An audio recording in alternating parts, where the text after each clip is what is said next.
नमस्ते मित्रों, excellence YouTube channel में आपका स्वागत है। हर खबर सबसे पहले पाने के लिए इस चैनल को सब्सक्राइब करें, वीडियो को लाइक करें और सभी के साथ शेयर करें। धन्यवाद।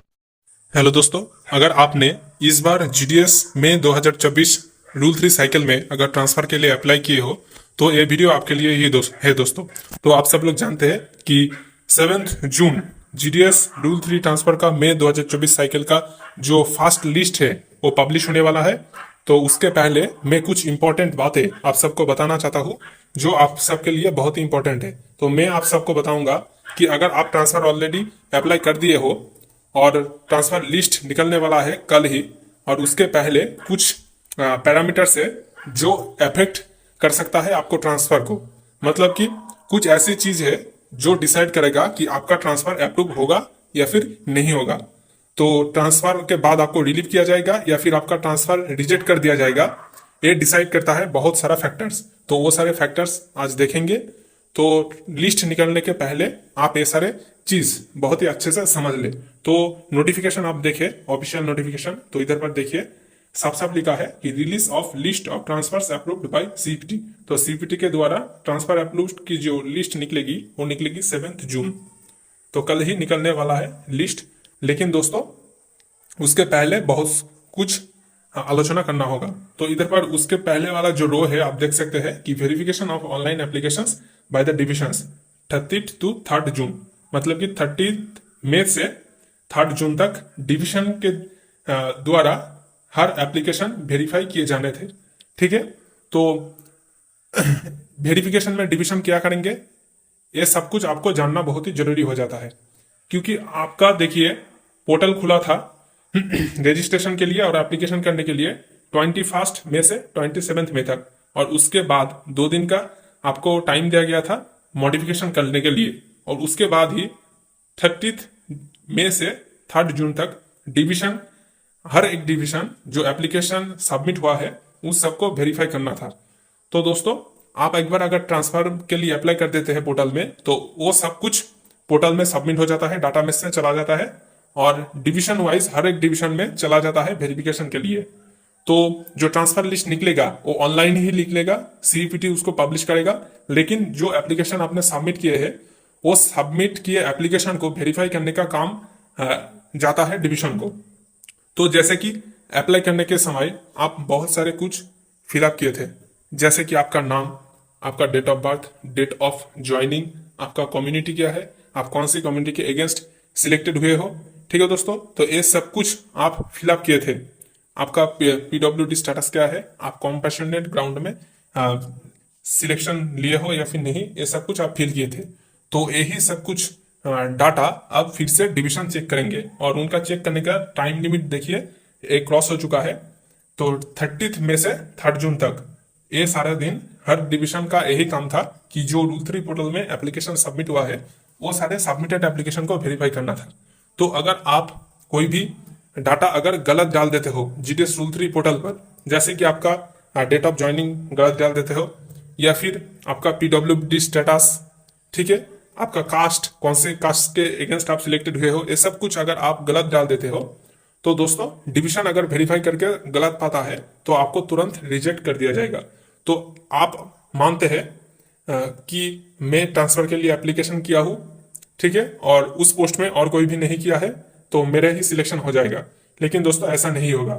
अगर आपके एप्लीकेशन में कोई भी गलती पाया गया तो आपका एप्लीकेशन तुरंत रिजेक्ट कर दिया जाएगा दोस्तों।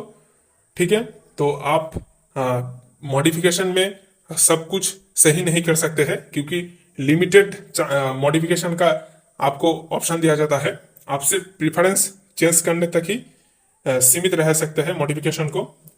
तो आप अगर कोई भी मेजर मिस्टेक करते हैं, जैसे भी डेट ऑफ ज्वाइनिंग गलत लिख दिए, तो और कुछ भी अगर कास्ट गलत लिख दिए, तो ये सब अगर आप गलत लिख दिए हो तो आप मॉडिफिकेशन नहीं कर सकते थे। इसलिए एप्लीकेशन के पहले आप सबको बार बार से बोला गया था कि सही से अप्लाई कीजिए, सही से अप्लाई कीजिए। ठीक है, तो उसके बाद देखिए और कई सारे जो पहलू है उस पर विचार करना है। तो और एक नोटिफिकेशन देख लेते हैं। ये देखिए दोस्तों, आप स्क्रीन पर देख सकते हैं प्रिपरेटरी एक्सरसाइज वाला ये नोटिफिकेशन है जीडीएस रूल 3 के। फर्स्ट जब पोर्टल खुलने वाला था फर्स्ट साइकिल का, तब क्या क्या गाइडलाइन दिया गया था वो सब कुछ इस नोटिस में है। ठीक है, तो नोटिस में अगर आप नीचे स्क्रॉल करें तो इधर पर देख सकते हैं कि पूरा जो एसओपी है वो दिया गया है, कैसे अप्लाई करेंगे, डिवीजन कैसे वेरीफाई करेंगे, सब कुछ इधर पर दिया गया है। देखिए लिखा है एक्टिविटीज डन बाय डिविजनल और यूनिट हेड, तो यूनिट हेड कैसे करते हैं सब कुछ ये भी इधर पर दिया गया है दोस्तों। ठीक है, तो ये देखिए all the online applications received by divisional or unit head will be verified from the records during as per schedule। तो जो शेड्यूल दिया गया है उसी के मुताबिक जितने भी सारे एप्लीकेशन सबमिट हुए हैं एक डिवीजन के लिए, तो उस डिवीजन को क्या करना है, ऑल एप्लीकेशन को वेरीफाई करना है। If not verified within the stipulated time period the particulars will be treated as deemed verified. तो अगर टाइमलाइन के अंदर सब एप्लीकेशन को वेरीफाई नहीं किया गया तो वो एप्लीकेशन को डीम्ड वेरीफाइड के तौर पर ट्रीट किया जाएगा and the responsibility would lie with the concern division.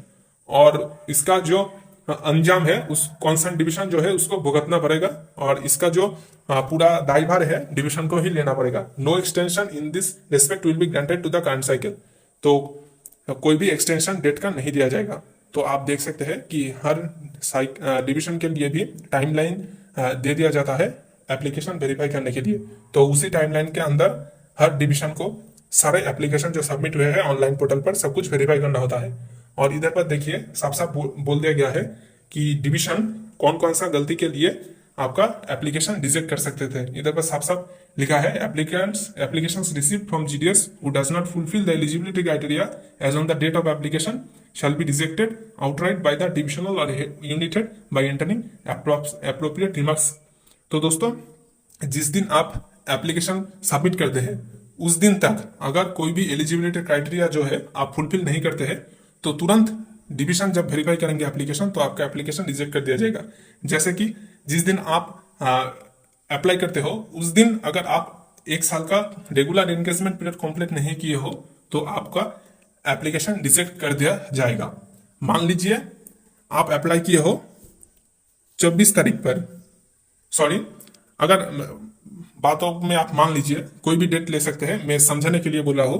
अगर आप 24 तारीख एप्लीकेशन सबमिट किए हो लेकिन आपका 1 साल कंप्लीट हो रहा है 25 तारीख, तो क्या होगा, आपका तो 1 साल कंप्लीट नहीं हुआ है, इसके लिए आपका जो एप्लीकेशन है वो रिजेक्ट कर दिया जाएगा। लेकिन अगर आप 26 तारीख अप्लाई करते थे तो आपका एप्लीकेशन रिजेक्ट नहीं किया जाता था, अप्रूव हो जाता आपका ट्रांसफर। यानी कि जिस दिन आप ट्रांसफर के लिए अप्लाई करते हैं उस दिन तक आपका हर एक एलिजिबिलिटी क्राइटेरिया फुलफिल होना चाहिए। तो इसके देखिए permitted number of rule 3 availed, इसके बारे में ऑलरेडी चर्चा किया गया है। यानी कि अगर आप 1 साल कंप्लीट नहीं करते हो, अगर पहले ही अगर मेल कैंडिडेट है और पहले ही 2 बार ट्रांसफर ले लिए हो, या फिर फीमेल है तो पहले ही अगर 3 बार ट्रांसफर ले लिए हो, तो आप फिर से ट्रांसफर नहीं ले सकते हैं। इसके लिए आपका एप्लीकेशन जरूर रिजेक्ट हो जाएगा। तो अगर आप इनकरेक्ट ईयर सेल लेवल और स्लैब दे चुके हो, यानी कि अगर आपका 10,000 बेसिक है लेकिन आप अप्लाई करने के समय दे देते हैं 12,000 बेसिक है, ठीक है, तो आप ऐसा तो नहीं कर सकते हैं। आपका जो सही से है सही से फिलअप करना है। तो अगर आपके अगेंस्ट कोई डिसिप्लिनरी प्रोसीडिंग है तो आपका ट्रांसफर कैंसिल हो जाएगा। यानी कि सुपरिंटेंडेंट आपके अगेंस्ट अगर कोई भी एक्शन लिया है डिसिप्लिनरी एक्शन और उसका अभी भी कोई भी एंडिंग नहीं हुआ है, यानी कि वो अभी भी आपके अगेंस्ट चल रहा है, तो आपका ट्रांसफर अप्रूव नहीं होगा। अब अगर आपका PVR, police verification, document verification, computer certificate verification जिसको लिया गया था कंप्यूटर सर्टिफिकेट, उसका अगर कंप्लीट नहीं हुआ है तो ये सब कुछ अगर नहीं होता है तो 100% श्योर है रिजेक्ट हो जाएगा। तो देखिए स्पाउस कैटेगरी सर्टिफिकेट अगर अवेलेबल नहीं है तो सब कुछ रिजेक्ट हो जाएगा। ठीक है, और एक खास बात मैं आप सबको बता देना चाहता हूँ कि मान लीजिए 7 जून यानी कि कल आपका ट्रांसफर का जो लिस्ट है वो आउट हो जाता है। तो ट्रांसफर लिस्ट आउट होने के बाद अगर आप सोचते हैं कि मैं ट्रांसफर नहीं लेना चाहता हूं, तो ऐसी जगह आपका ट्रांसफर हो जाता है जो आप लास्ट में प्रेफरेंस दिए थे, और ट्रांसफर लिस्ट निकलने के बाद आपको याद आ रही है आपको वो पोस्ट पसंद नहीं हो रहा है, यानी कि आप वो जगह पर नहीं जाना चाहते हैं। तो ट्रांसफर लिस्ट निकलने के बाद अगर आपको ऐसा लगता है कि आप ज्वाइनिंग नहीं करना चाहते हैं तो कोई बात नहीं, आप ज्वाइनिंग मत कीजिए। लेकिन आपको जो 2 चांस मिलेगा ट्रांसफर के लिए उनमें से एक कट लिया जाएगा, यानी कि आपके पास सिर्फ और सिर्फ एक ही चांस बचा होगा फिर से ट्रांसफर लेने के लिए।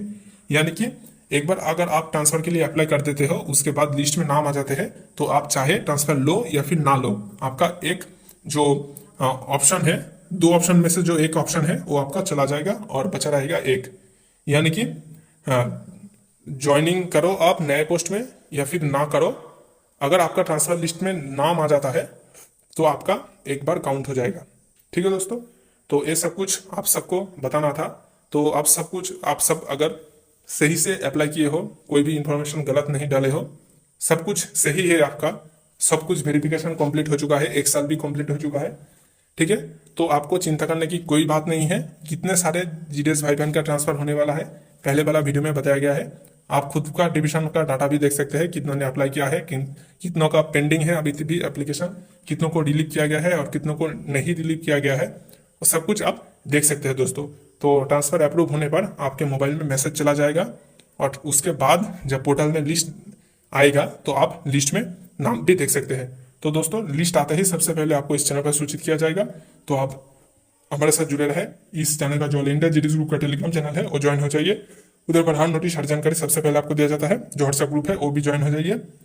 चलिए, टेलीग्राम चैनल और व्हाट्सएप ग्रुप का लिंक डिस्क्रिप्शन बॉक्स में दिया गया है, आप उधर से लिंक पर क्लिक करके ज्वाइन हो सकते हैं दोस्तों। तो दोस्तों, मिलते हैं नेक्स्ट वीडियो में, तब तक के लिए धन्यवाद। तो दोस्तों, आशा करते हैं कि ये वीडियो आपके लिए हेल्पफुल रहा होगा। ऐसे और भी ढेर सारे खबर सबसे पहले पाने के लिए वीडियो को लाइक करें, ज़्यादा से ज़्यादा शेयर करें और चैनल को सब्सक्राइब करें। धन्यवाद।